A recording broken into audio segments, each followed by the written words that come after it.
Welcome everybody, it's Storytime Sunday. Today's story is a good story to wrap up Earth Month. Most of us know Earth Day is April 22nd, but a lot of people like to call the month of April Earth Month. So this story is a nice story where humans and animals come together in a beautiful story. So fun fact, many of you know my sister, Miss Trisha. You can also watch her videos on this channel. This book is written by her sister-in-law, Stephanie Cruz. So this is a true story that occurred in 2007 of a mother and baby humpback whale. So this is a story of Delta and Dawn, Mother and Baby Whale's Journey by Stephanie Cruz, illustrated by Lily Toppenberg.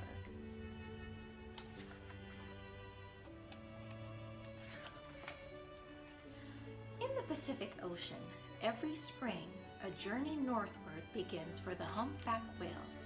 After a long winter, mothers give birth to their young in Mexico and swim with their babies to the California coast.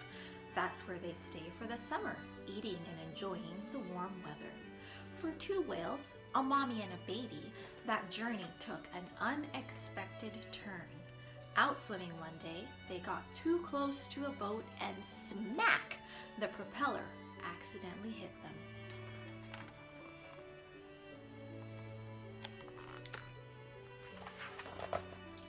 "Owie!" said the baby whale, and she raced away to escape the boat's sharp blades. She was so scared that she didn't see the big orange bridge high above her. She kept on swimming and went right into the San Francisco Bay. "Wait! Stay close to Mama!" called out the mother whale. Even though the mama whale had a big cut on her back, she was frantic to keep the baby near her and safe. "But Mama, I'm scared," said the baby, and she kept going and going, with Mama whale close behind. Oh, poor whales, there's the propeller. As they swam and swam, Mama whale began to realize that they weren't in the ocean anymore. The water tasted different, and there were few fish to eat. "I wonder where we are," she thought, looking around. There was no way for her to know that she and her calf, a baby whale is called a calf, had accidentally swum up the Sacramento River. Mama told the baby, "Just stay close to me, my baby. I will take care of you." By now, the baby whale was calm and swam very close to her mother. They kept swimming through the water, hoping to find the ocean home. Eventually, Mama whale realized that they were lost.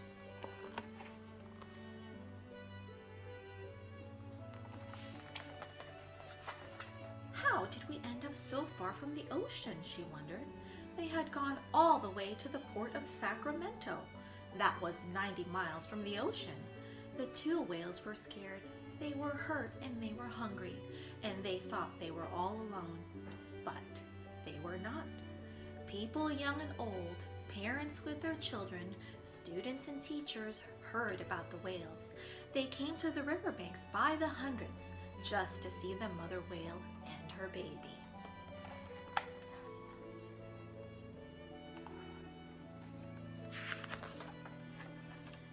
"Go back!" shouted one little boy. "You're swimming the wrong direction." "The ocean's that way!" called out a man on a bicycle, waving his arms in the direction of the ocean. A group of scientists and Coast Guard's rescuers came by boat to see the whales. Everyone was worried because whales can't live in fresh water. They belong in the ocean. "Can they get back on their own?" asked Rescuer Johnson. After a few days, the scientists tried something special to help the whales back to the ocean. They put large speakers under the water and played the sounds of whales feeding. "This will make the mother and baby think that other whales are nearby," explained marine biologist Smith. But that plan did not work, so they put pipes underwater and began banging on them.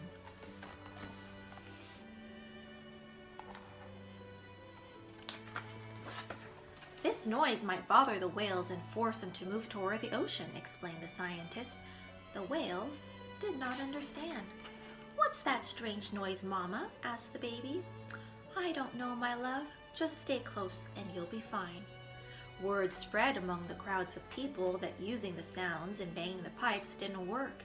Soon thousands more came out to cheer on the whales. Every morning they watched the mother and her calf splash around the harbor. The people loved them so much that they began calling them Delta and Dawn. "I wonder why they're watching us," said Delta. She had never seen anything like it. "Look at all those people," little Dawn said.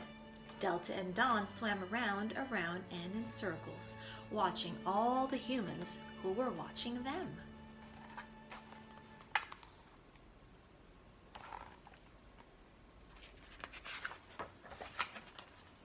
One day, without warning, little Dawn said, "Mama, I'm tired of playing here. Can we go?" And without waiting for her mother's response, she swam away.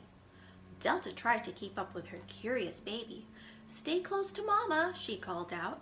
The two whales continued downriver to a small town called Rio Vista. When they arrived, they saw crowds waiting for them. "Why are they waving and shouting?" Dawn asked her mother. Delta looked up.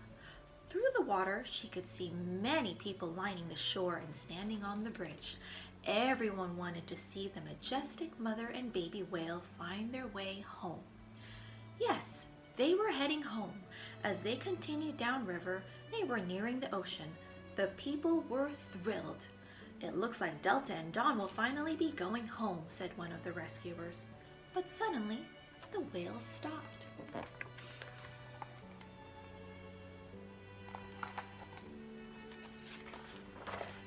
"I'm tired, Mama," said Dawn, "and I don't feel well."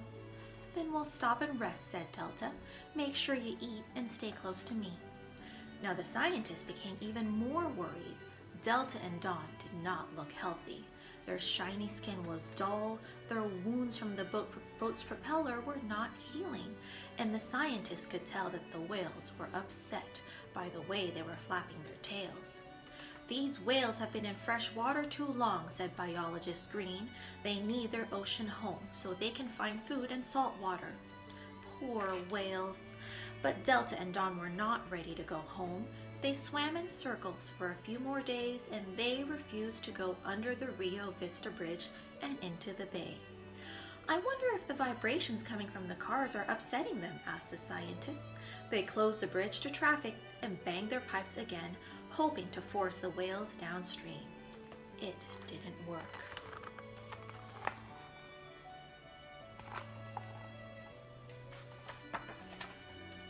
All this time, Delta and Dawn stayed close together. The mama whale nursed her baby, even though she had eaten nothing in more than a week. "I love you," she told her baby. "Stay close and you'll be safe." All over the world, people read newspapers and watched television. All over the world, people read newspapers and watched television and learned about the story of Delta and Dawn, two whales lost in the river. And the local people continued to line the waterways, awed by the magnificent beasts. And even though the whales didn't feel well, they loved seeing all the people. "Try to wave at them," said Delta. And so Dawn would jump up in the air, making the children and parents scream in delight, which made the whales and the people happy.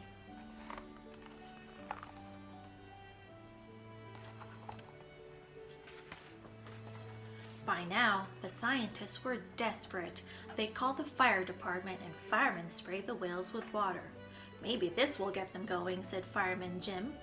Animal doctors gave the whales antibiotic medicine through large needles, hoping to help heal their wounds. Even with all this attention, Delta and Dawn would not budge.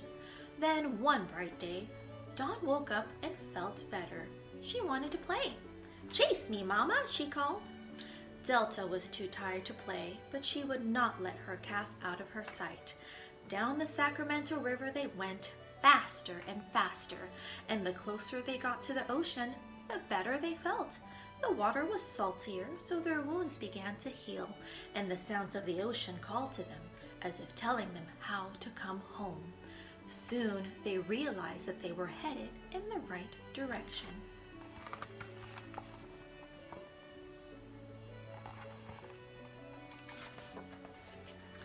The The rescuers watched in wonder as the whales continued their journey toward the San Francisco Bay. This time, said biologist Linda, let's hope the humpbacks keep going. And this time, they did. Stay close to Mama, said Delta. We're almost there. Lots and lots of people lined the shores in San Francisco to say goodbye. When Delta and Dawn arrived under the big orange Golden Gate Bridge, they knew that they had finally found the entrance to their ocean home. I'm sad to leave, Mama, said Dawn. I am too, said her Mama, but it's time to go home. The two whales glided under the bridge and disappeared into the night, back into the ocean with the other whales as quietly as they had slipped into the bay. And wherever they went from that day on, Dawn was always close to her Mama.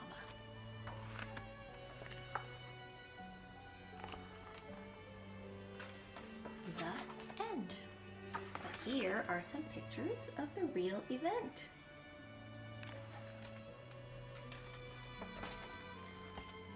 I hope you guys enjoyed that story, and we'll see you next time. Bye!